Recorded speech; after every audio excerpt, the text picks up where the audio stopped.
अस्सलामुअलैकुम नाजरीन, उम्मीद है आप बखैर व आफियत होंगे। नाजरीन, मैं सैफ अशरफ आज एक बार फिर से आपके सामने एक नई बात के साथ हाजिर हूँ। नाजरीन, आज हम बात करेंगे टीपू सुल्तान की कि ये टीपू सुल्तान कौन थे, इनका क्या रोल था।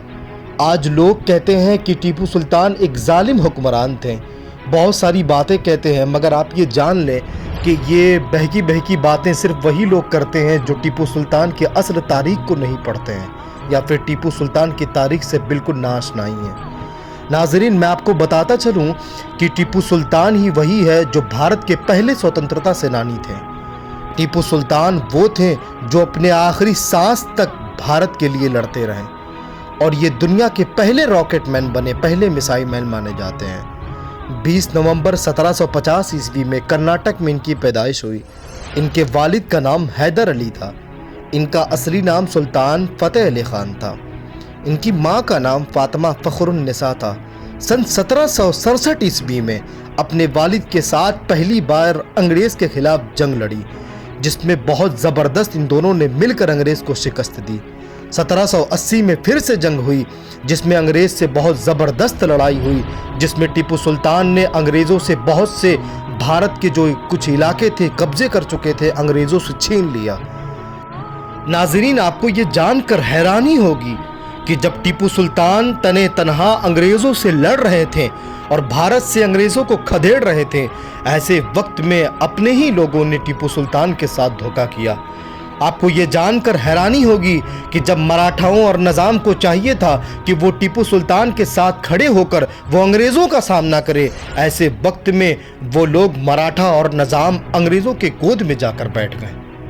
इतना ही नहीं बल्कि ये दोनों अंग्रेज़ों के साथ जंग लड़ने का ये सोचने लगे और अंग्रेज़ों के साथ मिलकर टीपू सुल्तान से जंग लड़ने का ये ऐलान कर दिया। नाजरीन, आपको ये बात जानकर हैरानी होगी कि 1790 ईस्वी में अंग्रेज़ ने जब फिर से टीपू सुल्तान से जंग की तो उस वक्त अंग्रेज़ तन्हा नहीं बल्कि वो मराठाओं और निज़ाम के साथ टीपू सुल्तान के खिलाफ खड़ा हुआ। टीपू सुल्तान ये कहते रहे कि ये तुम्हारा फ़ायदा उठा रहे हैं, मगर फिर भी न मराठाओं ने सुना इनकी बात को, न ही निज़ाम ने सुना। मराठाओं के साथ अंग्रेज़ों ने मिलकर जम कर जंग की और इसमें टीपू सुल्तान बहुत कमज़ोर होते नज़र आए, मगर आखिर में टीपू सुल्तान हार न मानने वाले थे, लेकिन उन्होंने अपनी कौम की, अपनी रियाया का ख्याल रखते हुए आखिरकार उन्होंने संधि कर ली। नाजरीन, इस जंग से मराठाओं और निज़ाम का बहुत फ़ायदा हुआ।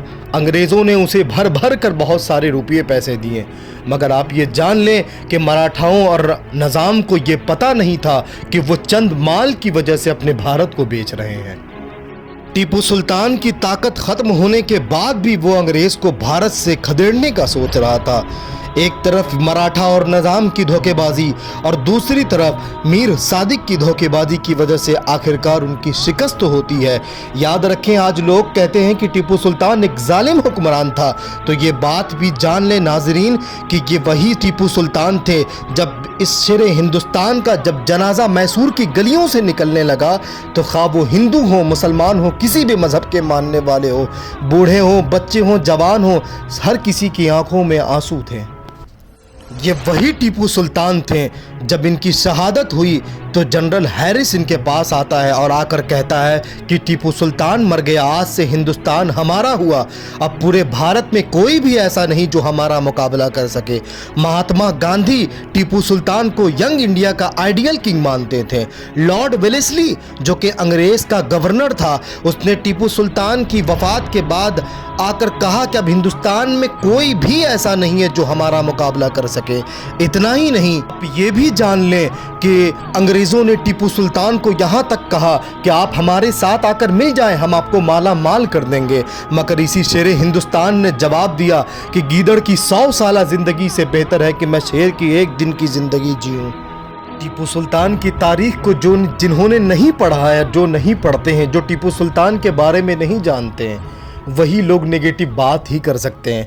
और आज लोग ज़्यादातर सत्ता के लिए और सियासत के लिए बहुत सारी बातें की जाती है, मगर टीपू सुल्तान का किरदार तो वो किरदार था जो भारत की तारीख में ऐसा किसी भी शासक का किरदार नहीं रहा।